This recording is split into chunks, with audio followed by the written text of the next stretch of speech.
প্রতি আন্তরিক কৃতজ্ঞতা।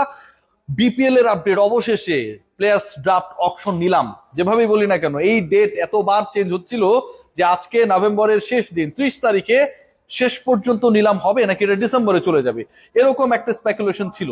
এবং শেষ মুহূর্তে Bangladesh cricket board versus Enamul Haque Bijoy যে জয় পরাজয়ের জন্য মাঠে নেমে পড়লো, সেটাও কিন্তু একটা অনিশ্চয়তা তৈরি করেছিল যে আসলে ক্রিকেটাররা যারা বাদ পড়লেন, যারা ছিলেন, তারা কি আবার ডুববেন কিনা। বাট এই মুহূর্তে স্পটলাইটে 2 জন 3 জন 4 জন 5 জন ক্রিকেটার, যেই ক্রিকেটারদেরকে নিয়ে অনেক বেশি ডিসকাশন হচ্ছে এবং যে ডিসকাশনটা খুবই ভ্যালিড। আমি সেই ডিসকাশনটা মানে হ্যাপিনেসের থেকে অবাক হওয়ার যে ঘটনাগুলো ঘটেছে সেই জায়গা থেকে শুরু করতে চাই।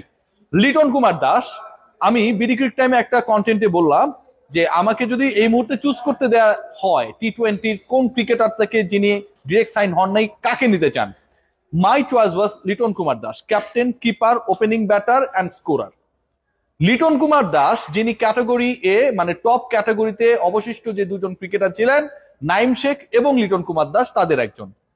এই 2 ক্রিকেটারের ক্ষেত্রে যে ঘটনা ঘটেছে সকল ধরনের চিন্তা ভাবনাকে উল্টে দিয়েছে, পাল্টে দিয়েছে। আজকের বিপিএল এ সবচেয়ে বড় ঘূর্ণিঝড় টর্নেডো ভূমিকম্প হয়েছে যখন দফায় দফায় নাইম শেখের দাম বাড়তে থাকে।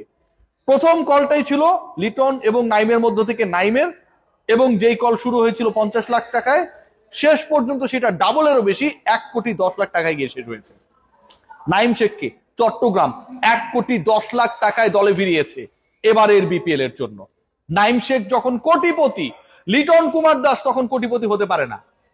50 থেকে যে শুরু হয়েছিল বিডিং, সেটা শেষ পর্যন্ত 5টা কল পেয়েছে এবং 75 গিয়ে লিটনের যে কল, লিটনকে পাবার যে অন্য দলগুলো চেষ্টা আকাঙ্ক্ষা, সেটা ফুল স্টপ হয়েছে। লিটন কুমার দাস 75 লাখ টাকায় রংপুরের ডেরায়। লিটনের ব্যাপারে অন্য দলগুলো যখন আগ্রহ দেখায় নাই, 75-এই তার নিলামটা শেষ হয়ে গেছে। লিটন যখন 75, নাইম শেখ যখন 1 কোটি 10, ঠিক তখন সবচেয়ে বড় অবাক করা জায়গা তৈরি হয়ে গিয়েছিল যে জিয়াউর রহমান, আমাদের সাবেক রাষ্ট্রপতি জিয়াউর রহমানের কথা আমি বলছি না, মানে অনেকে অনেকভাবে এগুলোকে ট্রল করার চেষ্টা করে, ম্যানিপুলেট করার চেষ্টা করে। আমাদের ক্রিকেটার জিয়াউর রহমান, সেই জিয়াউর রহমান 30 লাখ টাকায় বিক্রি হয়েছেন। জিয়াউর রহমান যখন 30 লাখ টাকায় বিক্রি হন, তখন মাহমুদুল্লাহ রিয়াদ, মুশফিকুর রহিম, ইবাদত হোসেন, গেলবারের চ্যাম্পিয়ন টিম ফরচুন বরিশালের এই 3 জন গুরুত্বপূর্ণ অংশ যারা ছিলেন, মাহমুদুল্লাহ, মুশফিক এবং ইবাদত, তাদের ব্যাপারে কোনো দল নিলামের প্রথম দফায় প্রথম পর্যায়ে আগ্রহ দেখায় নাই। মিরাকল, কোনোভাবে এটা আসলে বিশ্বাসযোগ্য মনে হচ্ছিল না, অন্তত বেস প্রাইসে তো বিক্রি হবেন। চমক দেখিয়েছেন মোহাম্মদ সাইফুদ্দিন, তিনি দল পেয়েছেন এবং সাইফুদ্দিন 68 লক্ষ টাকায় ঢাকার ডেরায় গেছেন। চমক দেখিয়েছেন তাওহিদ হৃদয়, তিনি 92 লক্ষ টাকায় 92 লাখ রংপুরে তার পরবর্তী ঠিকানা নিশ্চিত করেছেন। এবং এই 2 চমকের মাঝে আমার কাছে মনে হয় যে সবচেয়ে বড় চমক ছিল হাবিবুর রহমান সোহান। 18 লাখ থেকে যাকে নিয়ে বিডিং শুরু হয়, বাংলাদেশের যে রাইজিং স্টার্স টিমটা ছিল এশিয়া কাপে, সেই টিমের ওপেনার মারকুটে ব্যাটার হাবিবুর রহমান সোহান, যিনি 3rd হাইয়েস্ট রান গেটার ছিলেন সবশেষ এমার্জিং এশিয়া কাপ বা রাইজিং স্টার্স এশিয়া কাপে, তিনি 50 লক্ষ টাকায় নোয়াখালীবাসীদের চোখের আনন্দ দেওয়ার জন্য পরবর্তী বিপিএল এ খেলবেন। লিটন কুমার দাস 75, শামীম হোসেন পাটোয়ারি, যার সাথে লিটনের সম্পর্ক দলে থাকা না থাকা নিয়ে লিপুর সাথে গ্যাঞ্জাম, সেই শামীম হোসেন পাটোয়ারি ঢাকার হয়ে খেলবেন 56 লক্ষ টাকায়। শান্তি আর স্বস্তির জায়গাটা কোথায়?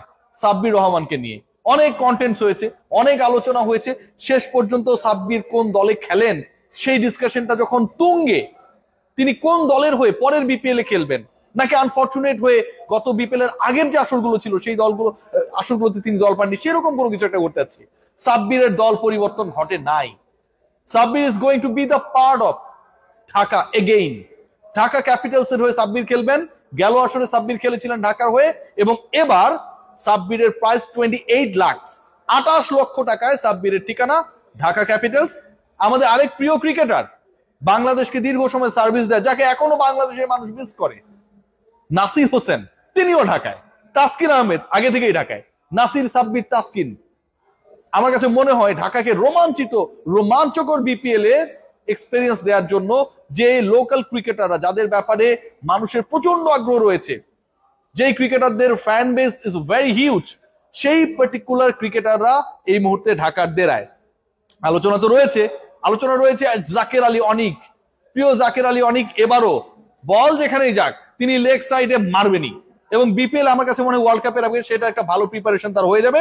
জাকের আলী অনিকের ঠিকানা নোয়াখালীবাসী যেমন একদিক থেকে সোহানকে নিয়ে চমক দেখিয়েছে, জাকের আলী অনিককেও দলে ভিড়িয়ে তারা চমক দিয়েছে।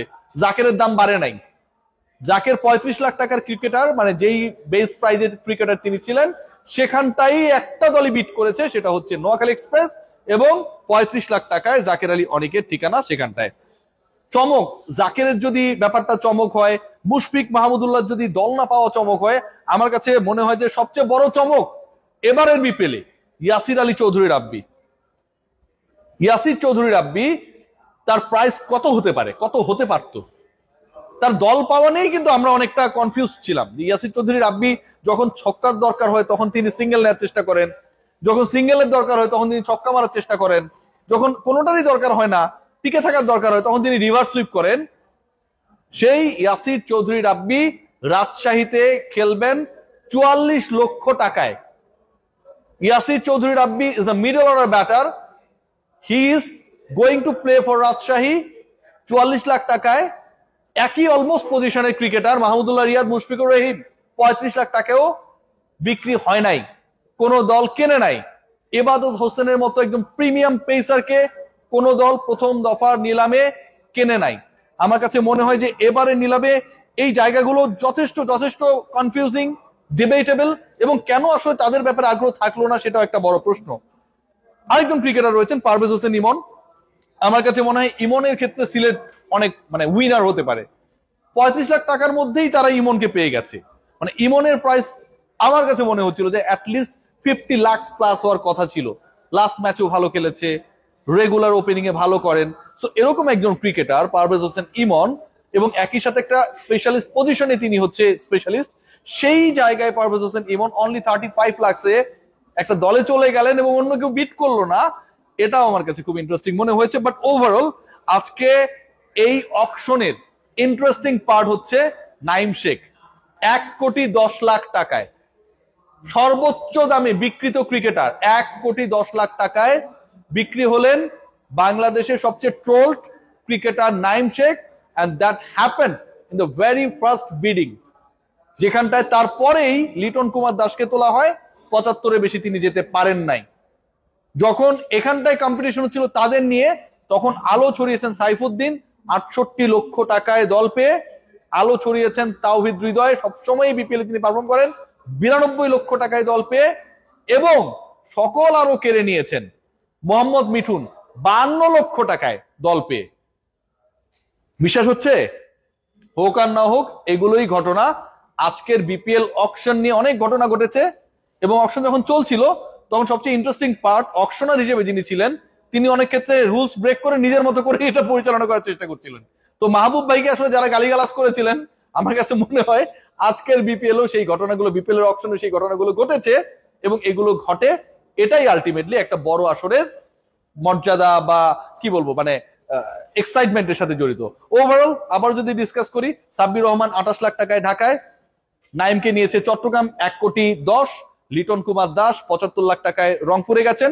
এবং এখানে ইন্টারেস্টিং পার্ট যেটা, নুরুল হাসান সোহানের খেলা না খেলা নিয়ে লিটন কুমার দাসের কিছু ইস্যু পাবলিকলি বলা হয় যে আছে, যে কারণে তাকে ন্যাশনাল টিমে কম খেলানো হয়।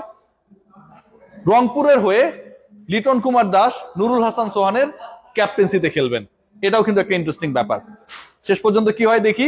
তবে গেলবারের চ্যাম্পিয়ন টিম তামিম ইকবালের টিমের মুশফিক মাহমুদুল্লাহ এবং ইবাদতের এবারের বিপিএল এর অকশনের প্রথম দফায় দল না পাওয়া প্রশ্ন নতুন করে জাগাবেই। সবাই ভালো থাকবেন।